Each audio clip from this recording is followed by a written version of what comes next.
오늘 은혜 받으실 하나님의 말씀은 마가복음 16장 9절로 20절에 기록된 말씀입니다. 신약성경 85쪽입니다.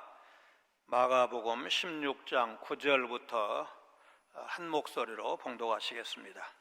예수께서 안식 후 첫날 이른 아침에 살아나신 후 전에 7 귀신을 쫓아내어 주신 막달라 마리아에게 먼저 보이시니 마리아가 가서 예수와 함께 하던 사람들이 슬퍼하며 울고 있는 중에 이 일을 알리매 그들은 예수께서 살아나셨다는 것과 마리아에게 보이셨다는 것을 듣고도 믿지 아니하니라. 그 후에 그들 중 2 사람이 걸어서 시골로 갈 때에 예수께서 다른 모양으로 그들에게 나타나시니 2 사람이 가서 남은 제자들에게 알리었으되 역시 믿지 아니하니라. 그 후에 11제자가 음식 먹을 때에 예수께서 그들에게 나타나사 그들의 믿음 없는 것과 마음이 완악한 것을 꾸짖으시니 이는 자기가 살아난 것을 본 자들의 말을 믿지 아니함일러라.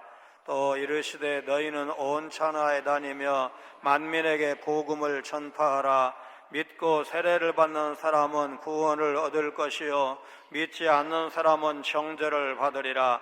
믿는 자들에게는 이런 표적이 따르리니 곧 그들이 내 이름으로 귀신을 쫓아내며 새 방언을 말하며 뱀을 집어 울리며 무슨 독을 마실지라도 해를 받지 아니하며 병든 사람에게 손을 얹은즉 나으리라 하시더라.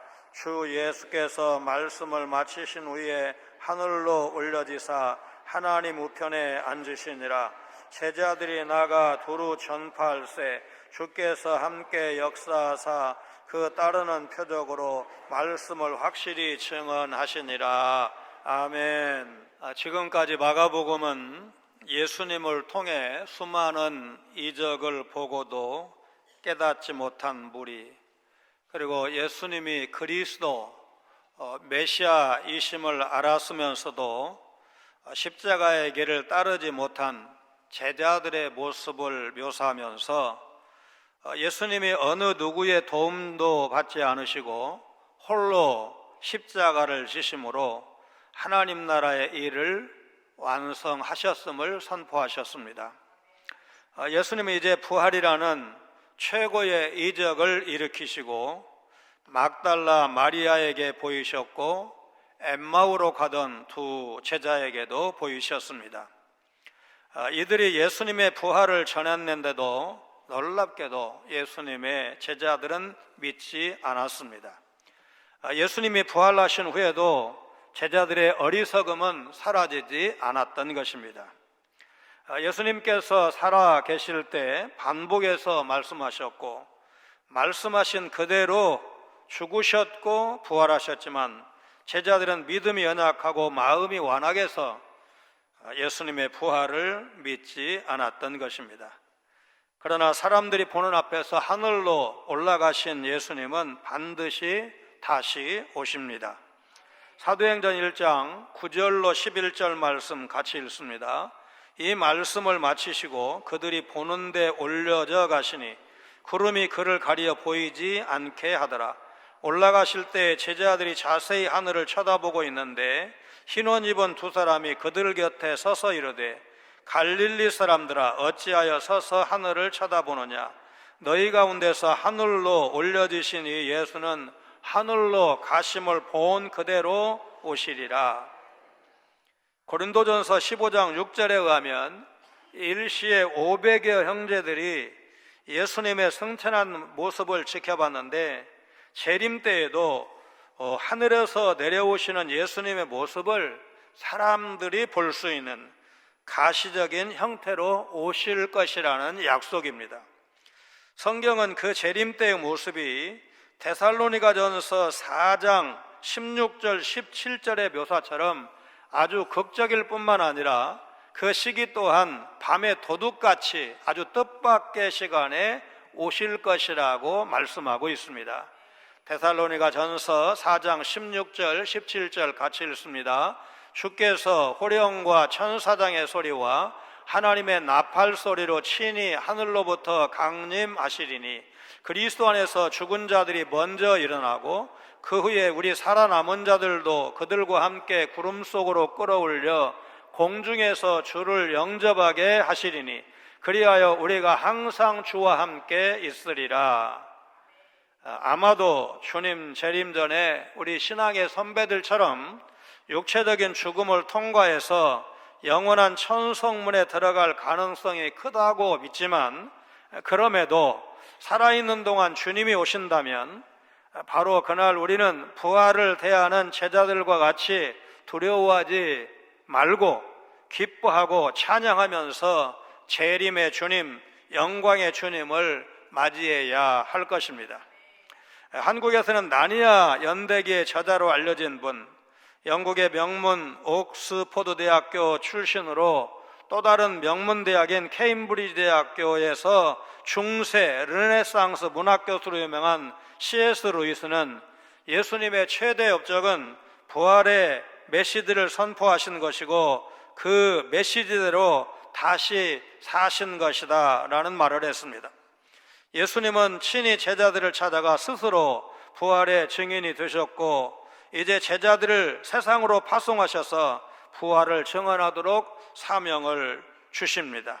그 주님은 오늘 우리에게도 부활의 능력과 복음 전파 사명을 주신 것을 여러분 믿으시기를 바랍니다.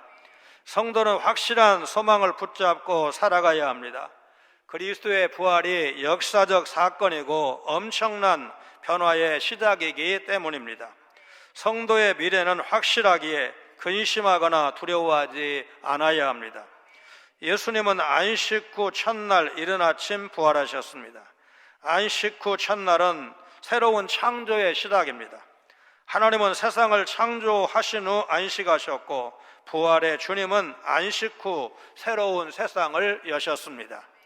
이제 부활을 통해 그리스도의 통치가 시작되었고 그를 믿는 자들은 이 부활에 참여할 것입니다.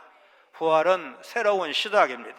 부활하신 예수님은 우리가 새로운 출발을 할 수 있게 하십니다. 예수 그리스도의 부활은 역사적으로 실제 일어난 사건인데도 부활은 그 당시 사람들에게 믿기 힘든 일이었습니다. 제자들은 7 귀신에 들렸다가 치유받았던 막달라 마리아가 예수님께서 부활하셨음을 증언하는데도 믿지 않았습니다. 부활하신 예수님을 만난 마리아는 한 곳에 모여서 슬픔 가운데 있던 제자들을 찾아가 예수 부활 소식을 알렸습니다. 그런데 그들은 10절, 11절을 보니까 예수님의 부활을 믿지 않았다고 했습니다. 이런 불신앙적인 모습은 우리에게서도 찾을 수가 있습니다.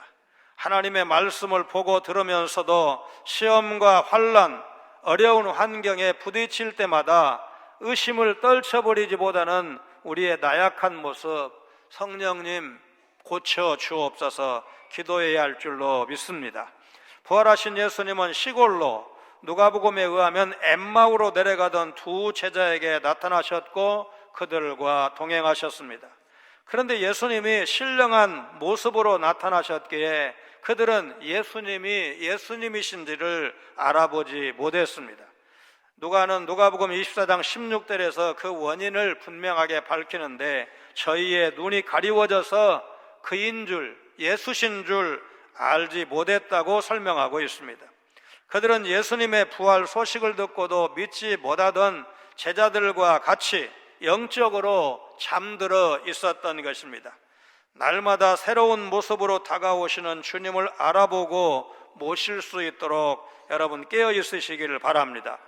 예수께서 부활하신 후 다른 사람도 아닌 막달라 마리아에게 처음으로 나타나신 것을 우리가 어떻게 봐야 할까?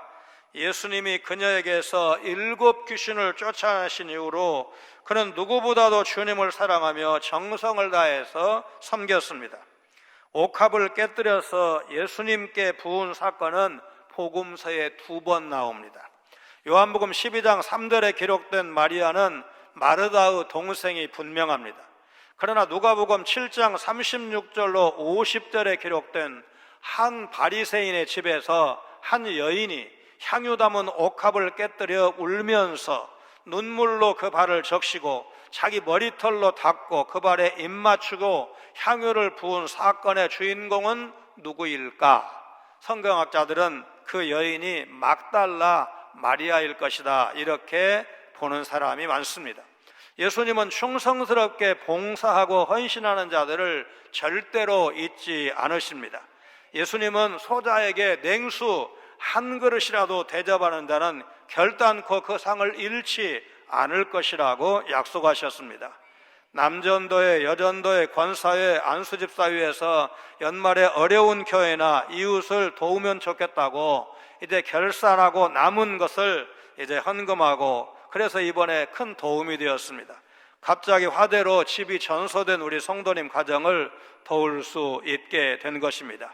오늘 부활절 선물 이제 받는 입장에서는 좀 약수할 수 있지만, 그러나 적어도 우리 교회 규모 성도들에게 다 하나씩 나누어 드리기 위해서는 우리 안수집사회, 남전도회, 우리 권사님의 협력으로 마련했다는 사실 여러분 기억하시기를 바랍니다.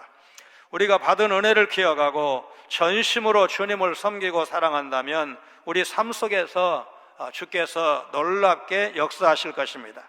돌아보면 이미 예수님은 살아계실 때 고난과 부활하실 것에 대해서 예고하시는 말씀을 최소한 3번 이상 하셨고, 말씀하신 그대로 죽으셨고 사흘 만에 부활하셨는데도 그 사실을 믿지 못한 것입니다.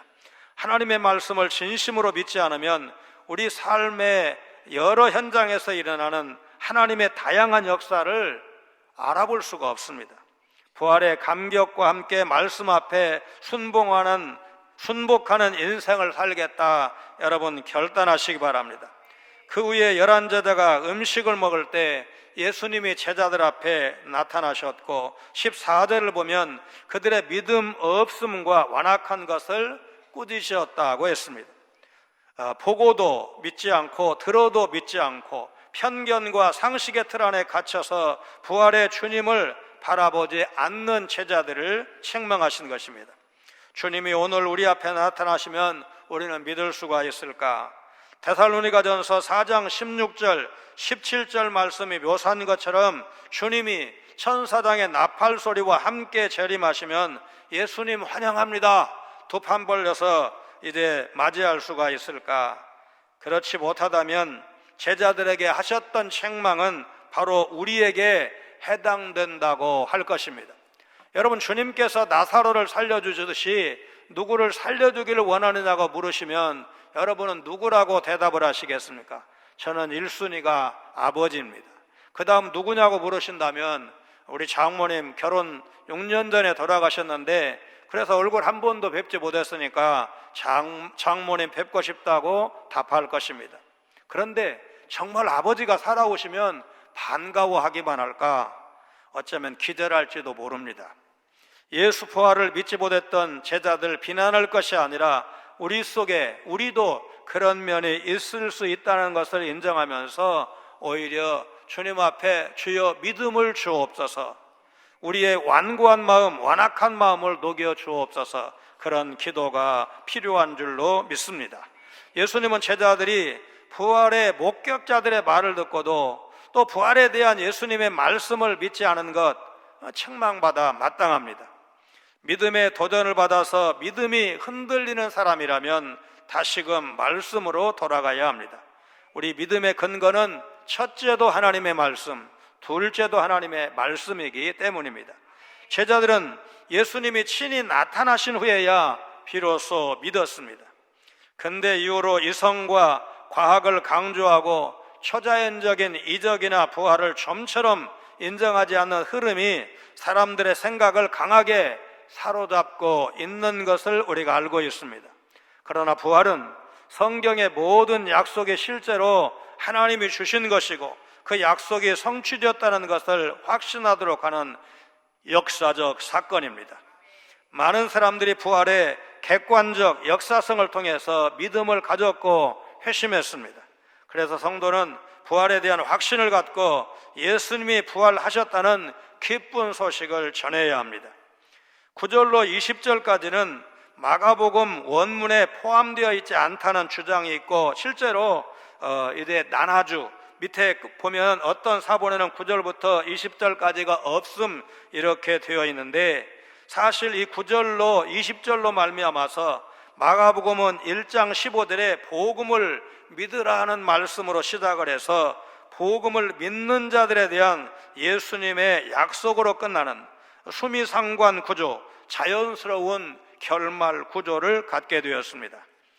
비록 제자들이 예수님을 만나기 전까지 예수님의 부활을 믿지 않았지만, 예수님은 그들에게 오셔서 온 천하에 다니며 만민에게 복음을 전파하라 사명을 주셨습니다. 이 명령에 의하면 오늘 교회와 성도는 전도와 선교를 위해서 존재한다, 그렇게 말해도 과언이 아닐 것입니다. 예수님은 15절에서 온 천하 만민에게 복음을 전파할 것을 명령하셨습니다. 부활하신 예수님이 제자들에게 오셔서 부활의 증거를 보여주신 것은 당신의 능력을 과시하기 위해서가 아니라 제자들이 담대히 복음을 전하게 하기 위한 것이었습니다. 제자가 뭐다는 사람이냐? 보고 듣고 믿는 바를 전하는 자입니다. 보고 듣고 믿는 바를 전하는 자, 그게 누굽니까? 바로 증인입니다. 우리도 제자로 부름을 받았습니다. 그러므로 예수의 제자인 성도는 복음 전파를 최우선순위에 두어야 합니다. 로마서 10장 12절로 15절 말씀 같이 읽습니다. 유대인이나 헬라인이나 차별이 없습니다. 한 분이신 주께서 모든 사람의 주가 되사 그를 부르는 모든 사람에게 부여하시도다. 누구든지 주의 이름을 부르는 자는 구원을 받으리라. 그런즉 그들이 믿지 아니하는 일을 어찌 부르리요? 듣지도 못한 일을 어찌 믿으리요? 전파하는 자가 없이 어찌 들으리요? 보내심을 받지 아니하였으면 어찌 전파하리요? 기록된 바 아름답도다. 좋은 소식을 전하는 자들의 발이여함과 같으니라. 아멘. 온 세상 사람들이 다 들을 수 있도록 때를 얻든지 못 얻든지 최선을 다해서 복음을 전해야 합니다. 길거리 전도 열매 없다고 낙심하지 않으시기 바랍니다. 전도지 돌려봤자 효과 없다고 그렇게 말하면 안 됩니다. 왜냐하면 8,000장 뿌렸더니 그래도 그 전도지 보고 궁금해서 전화했고, 그렇게 연결이 되어서 예수 믿기 시작했다는 분명한 간증이 있기 때문에, 그때 제가 성서공에 가서 전도지 만들 때 이제 그 8,000장 뿌려가지고 한 사람 꼴로 오더라. 그러면 여러분 해야 됩니까? 안 해야 됩니까? 10만 원쯤 비용 들여서 한 사람 여러분 영혼 구원할 수 있다면 해야 됩니까? 안 해야 됩니까? 10만 원이 아니라 100만 원이 들어도 해야 됩니다. 그게 누굽니까? 나라고 생각하면 안 할 수가 없는 것입니다. 이 복음 전파 문제는 인간의 영원한 운명과 생사가 걸렸습니다. 믿음의 여부에 따라 구원과 심판이 확정되기 때문입니다. 제 얘기가 아닙니다. 주님의 말씀입니다. 요한복음 5장 28절 29절 같이 읽습니다. 이를 놀랍게 여기지 말라. 무덤 속에 있는 자가 다 그의 음성을 들을 때가 오나니 선한 일을 행한 자는 생명의 부활로, 악한 일을 행한 자는 심판의 부활로 나오리라. 예수님은 이전에도 제자들을 파송하시면서 복음을 믿지 않는 동네를 떠날 때는 발에 먼지를 떨어버리라고 말씀하셨습니다. 믿지 않는 사람들에게 심판을 확정짓는 상징적 행위이자 복음 전하는 일이 얼마나 엄중한 일인지를 가시적으로 보여주신 말씀이었습니다. 주님은 부활하셨을 뿐만 아니라 온 세상의 주가 되셔서 큰 능력으로 통치하십니다. 지난 주간에 트럼프 대통령과 백악관 고위 참모들이 이제 한자리에 모여서 부활절 예배를 미리 드리는 모습입니다. 지금 이제 트럼프 대통령을 위해서 기도하고 예배를 이제 유명한 빌리그레암 목사님 아들이 인도하는 이제 그런 장면인데, 이제 우리뿐만이 아니죠. 세계를 지금 들었다 놨다 하고 참 이 트럼프를 어떻게 평가해야 될지 곤혹스러운데, 그래도 어쨌든 믿음이 있다, 또는 저렇게 예배하는 모습은 평가해야 됩니다. 예수님은 복음을 믿는 자에게 따르는 표적을 알려주셨는데 17절 18절을 보니까 5가지입니다. 예수의 이름으로 귀신을 쫓아내고, 두 번째 새 병언을 말하며 세 번째 뱀을 집으며 네 번째 무슨 독을 마실지라도 해를 받지 않고 다섯 번째 병든 사람에게 손을 얹으면 낫는 것입니다. 권능을 주시고 성도를 보호하시겠다는 약속입니다.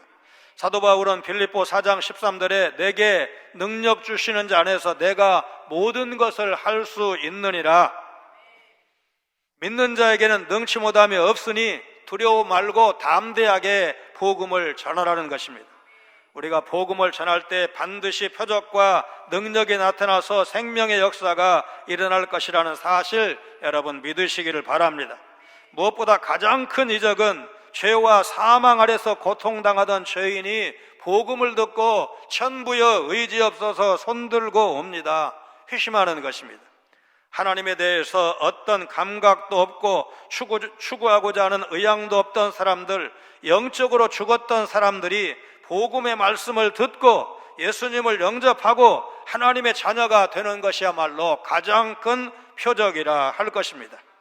2000년 교회 역사를 보면 부침이 없었던 것은 아닌 것처럼 보이지만 그럼에도 거시적으로 봤을 때 교회는 끊임없이 복음을 선포함으로 세상의 어둠을 걷어내고 예수님의 영광과 능력을 드러냈습니다. 노예제도 폐지에는 기독교 정신이 들어가 있습니다. 남녀 평등의 구현도 성경을 빼놓고 설명할 수 없습니다.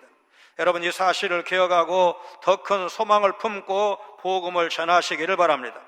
며칠 전에 세문안교회에서 한국 선교 140주년 기념 예배를 드렸고 사진을 보시면 언더우드와 아펜젤러 선교사의 4대손, 5대손이 참여해서 함께 기념 촬영을 했습니다. 1885년 4월 5일 부활절에 제물포항, 지금의 인천에 도착해서 조선 선교에 나선 것을 기념하는 초교파적 연합 행사였습니다. 라이언 웨인 화이트는 미국 인디애나주 코코모라는 도시의 10대 청소년이었습니다. 그는 에이즈에 감염된 후에 자신이 다니던 중학교로부터 퇴학을 당하고 그 후 미국에서 에이즈를 가진 아동에 대한 도움을 구하는 국제적 포스터의 주인공으로 나오는 등 활동했습니다. 혈우병을 앓고 있던 그는 치료를 위한 수혈 중에 에이즈에 감염이 되었고 1984년 진단받을 당시에 6개월 시한부 인생을 선고받았습니다. 의사는 다른 학생에게 감염 위험이 없다고 했지만 그 당시 에이즈는 사람들에게 잘 알려지지 않았고 많은 학부모와 심지어 선생님들까지도 라이언이 학교로 돌아오는 것에 대해서 반대했습니다. 인디애나주 교육당국과 지루한 법정 투쟁이 뒤따랐고 진상에 대한 언론 보도 범위로 인해서 라이언 화이트는 국가적 저명 인사가 되었고 에이즈 연구와 공교육의 대변인처럼 되었습니다. 그는 레이건 당시 대통령, 나중에 대통령이 될 부동산업자 도널드 트럼프, 유명한 마이클 잭슨 등 이런 인사들의 격려를 받았고 예상보다 5년을 더 살았지만 그의 고등학교 졸업을 앞둔 1990년 4월에 그의 생을 마감했습니다. 그가 죽은 직후에 미국의 연방의회는 라이언 화이트 법안을 통과시켰습니다. 이 법안은 2번이나 재승인을 받았고 라이언 화이트 프로그램은 에이즈를 안고 살아가는 미국 사람들을 위한 가장 큰 규모의 봉사 제공자가 되었습니다. 그가 죽기 전 그의 아버지는 아들의 손을 꼭 잡고 말합니다. 미안하다. 내게 아무것도 해줄 것이 없구나. 이 아빠를 용서해다오. 그러자 라이언은 미소를 지으면서 아빠에게 이렇게 말합니다. 아빠는 가장 놀라운 선물을 주셨어요. 아빠를 통해 예수님을 알았고 영원한 생명도 얻었으니까요. 사람은 누구나 죽잖아요. 저는 조금 일찍 가는 거예요. 그러나 영생이 있기 때문에 저는 천국에 갈 거예요. 예수 부활의 영광스러운 복음 온 천하 만민이 다 들어야 합니다. 예수님의 부활을 믿을 뿐만 아니라 내 부활에 대한 확신과 기대를 갖고 살아가야 합니다. 예수 부활의 복음을 전할 때마다 주님의 큰 능력이 나타날 것을 믿으시기를 바랍니다. 부활하신 예수님은 당신의 몸인 교회를 통해서 지금도 능력으로 역사하신다는 사실 여러분 믿으시기를 바랍니다. 우리는 부활하신 예수님, 그분이 보내신 보혜사 성령님을 의지해서 예수님께서 맡기신 하나님 나라 사역을 감당해야 할 것입니다. 부활의 소망을 가진 성도로서 기쁘고 담대하게 복음을 전하면서 살아가시기를 주님의 이름으로 축원합니다. 거룩하신 하나님, 예수님은 부활하셔서 막달라 마리아와 여러 사람에게 나타나 제자들의 믿음 없음과 마음의 완악함을 책망하신 것을 기억하며 우리도 부활의 주님께 책망받지 않도록 깨어 부활신앙에 굳건히 서게 하여 주옵소서. 승천을 앞둔 예수께서 제자들에게 만민에게 복음 전할 것을 명령하셨고, 그러면서 믿는 자는 구원을 받고 믿지 않는 자는 심판을 받을 것이라 선포하셨사오니 우리가 부활의 증인이요 전도자로서 이 명령을 기억하며 믿지 않는 가족과 이웃에게 이 구원의 복음, 생명의 복음 전하는 삶을 살게 하여 주옵소서. 예수님은 승천하시고 하늘 보좌 우편에 앉으셔서 지금도 복음을 전하는 자에게 표적을 나타나시겠다는 약속을 지키고 계시는 것을 믿고 만나는 사람마다 예수 부활의 복음을 전하게 하시고 복음 전하는 자에게 주시겠다 약속하신 표적도 경험하며 누리게 하여 주옵소서. 성찬 예식을 통해 나의 죄를 대속하시려고 찢기신 살과 흘리신 피를 기념하며 감사하는 거룩한 예식이 되게 하여 주옵소서. 예수님 거룩하신 이름으로 간절히 기도하옵나이다. 아멘.